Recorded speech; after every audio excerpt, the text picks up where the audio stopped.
पुरुषाय विद्महे महादेवाय धीमहि। नमस्कार दोस्तों, नमः शिवाय। इस वीडियो में मैं आपको अपनी जून 2026 की आदि कैलाश यात्रा के बारे में बताने जा रहा हूं। साथ ही मैं आपको पूरा मार्ग, यात्रा का अनुभव, खर्चा, सड़क की स्थिति, रहने और खाने की व्यवस्था और उन सभी महत्वपूर्ण बातों की जानकारी दूंगा जो आदि कैलाश जाने वाले हर यात्री को पता होनी चाहिए। आदि कैलाश, जिसे छोटा कैलाश भी कहा जाता है, उत्तराखंड के पिथौरागढ़ जिले में भारत तिब्बत सीमा के निकट स्थित है। मान्यता है कि यह भगवान शिव का आदि अर्थात प्रथम कैलाश है, जहां उन्होंने वैराग्य स्वरूप धारण किया था।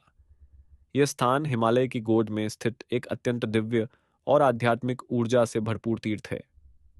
हमने अपनी आदि कैलाश यात्रा के लिए वी एक्सप्लोरर्स की सेवाएं ली। पूरी यात्रा का आयोजन श्री उमेश जी और उनकी टीम ने किया।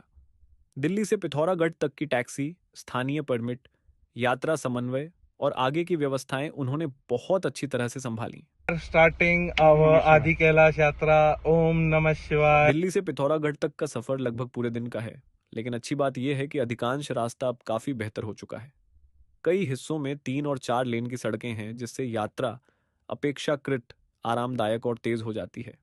रास्ते में आपको उत्तर प्रदेश और उत्तराखंड के बदलते हुए प्राकृतिक दृश्य देखने को मिलते हैं।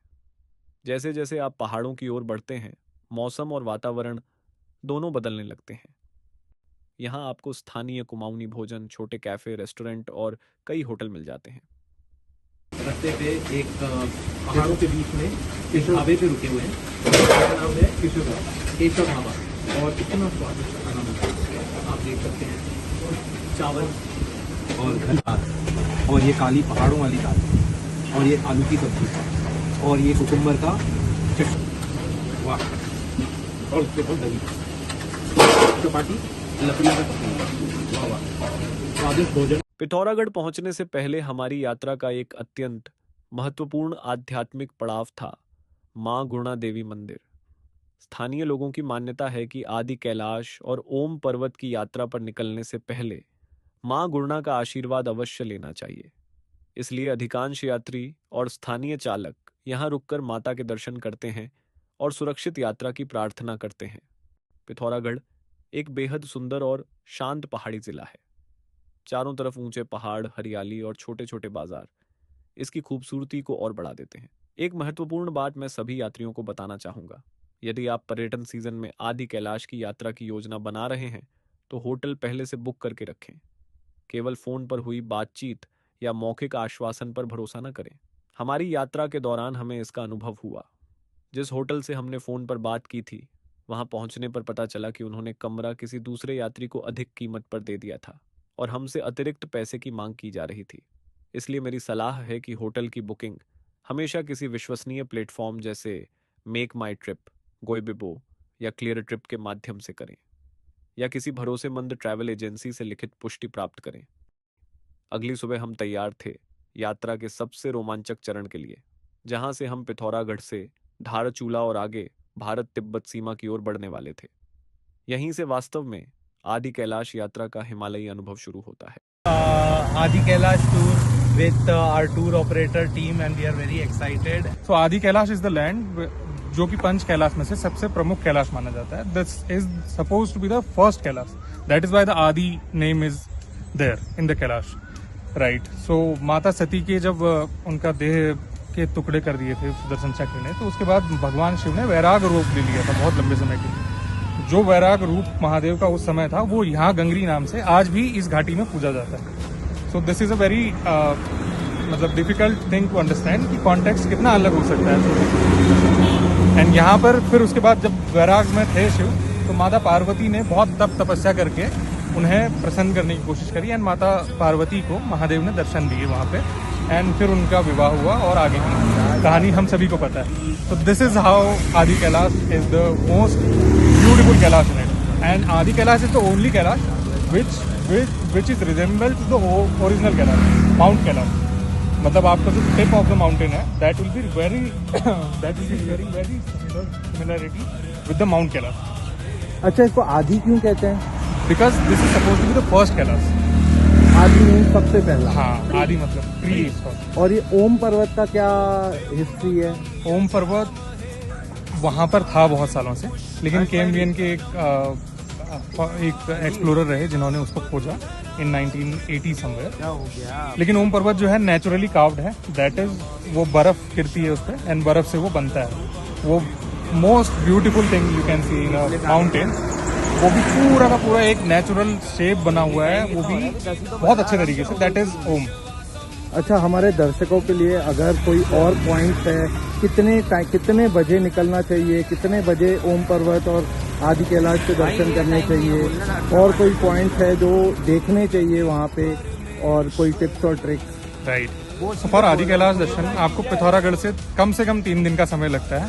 तो इन 3 दिनों में जब आप पिथौरागढ़ से शुरू करके एक दिन नाभि पहुँचते हैं या नाभि गुंजी में, दूसरे दिन आप सुबह सुबह शुरू करते हैं अपनी यात्रा टुवर्ड्स आदि कैलाश या ओम पर्वत, और दर्शन करते हैं करीबन 7 बजे के अप्रॉक्स। आप लोग ब्रेकफास्ट करके निकल जाएंगे अपने अपने होम स्टे से, एंड जितना जल्दी आप पहुंच जाते हैं ऊपर उतना बेटर, बिकॉज अभी समर्स में क्या होता है ना, वहाँ पर बर्फ जैसी सनलाइट पड़ती है तो बर्फ थोड़ा सा इवेपोरेट होना शुरू करती है, फिर वो आपका व्यू ब्लॉक कर देती है।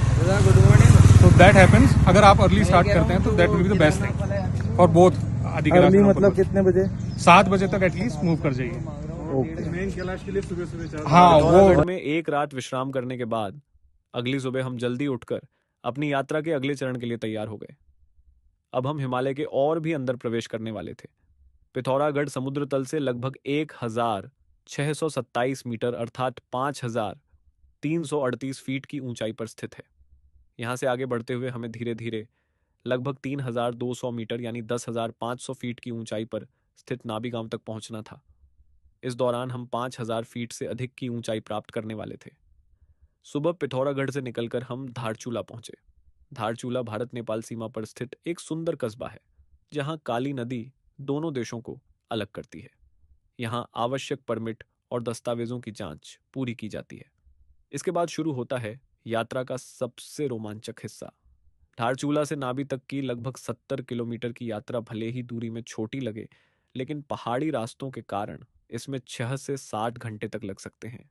पूरे रास्ते आपको गहरी घाटियां, झरने, काली नदी, ऊंचे पर्वत और हिमालय के लगातार बदलते दृश्य देखने को मिलते हैं। जैसे जैसे हम ऊपर चढ़ते गए, हवा ठंडी और पतली होती गई। रास्ते में तवा घाट, मालपा और कई ऐतिहासिक पड़ाव आते हैं, जो कभी कैलाश मानसरोवर यात्रियों के प्रमुख विश्राम स्थल हुआ करते थे। धारचूला की ओर बढ़ते हुए रास्ते में आपको कई छोटे छोटे पहाड़ी ढाबे और चाय की दुकानें दिखाई देंगी। ये कोई बड़े रेस्टोरेंट नहीं है, बल्कि स्थानीय परिवारों द्वारा चलाए जाने वाले साधारण भोजनालय हैं, जहां आपको घर जैसा ताज़ा और सादा भोजन मिलता है। अधिकांश ढाबों में पहले से तैयार थाली उपलब्ध होती है, जिसमें दाल, सब्जी, ताज़ी रोटियां, चावल, अचार और कई जगह दही भी शामिल होता है। पहाड़ों की ठंडी जलवायु में यह साधारण भोजन किसी 5 सितारा होटल के खाने से कम नहीं लगता।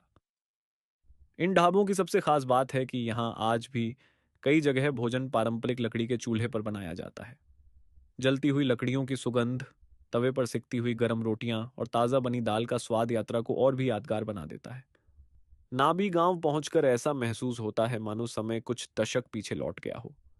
भारत तिब्बत सीमा के निकट स्थित यह छोटा सा हिमालयी गांव अपनी पारंपरिक संस्कृति, पत्थर और लकड़ी के घरों तथा स्थानीय लोगों की सरल जीवन शैली के लिए जाना जाता है। यहाँ अधिकांश यात्री होमस्टे में रुकते हैं। होमस्टे का अनुभव इस यात्रा का एक विशेष हिस्सा है। आपको स्थानीय परिवारों के साथ रहने का अवसर मिलता है, घर का बना हुआ गर्म भोजन मिलता है और हिमालयी जीवन को बहुत करीब से देखने का मौका मिलता है। नाभि गांव पहुंचते ही एक बात तुरंत महसूस होती है, यहाँ मोबाइल नेटवर्क लगभग न के बराबर है। अधिकांश समय फोन पर कोई सिग्नल नहीं मिलता, इंटरनेट नहीं चलता और बाहरी दुनिया से संपर्क लगभग पूरी तरह टूट जाता है। शुरुआत में यह अनुभव थोड़ा असहज लग सकता है। हम सभी अपने फोन, संदेशों, ईमेल और सोशल मीडिया के इतने आदी हो चुके हैं कि अचानक पूरी तरह ऑफलाइन हो जाना एक तरह की घबराहट पैदा करता है। बार बार फोन उठाकर नेटवर्क ढूंढने की आदत अपने आप चलती रहती है, लेकिन स्क्रीन पर सिर्फ नो सर्विस दिखाई देता है।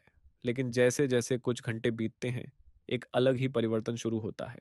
धीरे धीरे मन शांत होने लगता है। नाभि केवल एक गांव नहीं है, बल्कि एक तरह का डिजिटल डिटॉक्स है। यहाँ समय थोड़ा धीमा चलता है। लोग एक दूसरे से बात करते हैं, आसमान को देखते हैं, पहाड़ों के बीच बैठकर चाय पीते हैं और प्रकृति के साथ समय बिताते हैं। आगे का प्रत्येक कदम हमें हिमालय के और भी दिव्य और रहस्यमयी क्षेत्र की ओर ले जाने वाला था। AUM नमः शिवाय। तन्नो रुद्र प्रचोदयात्।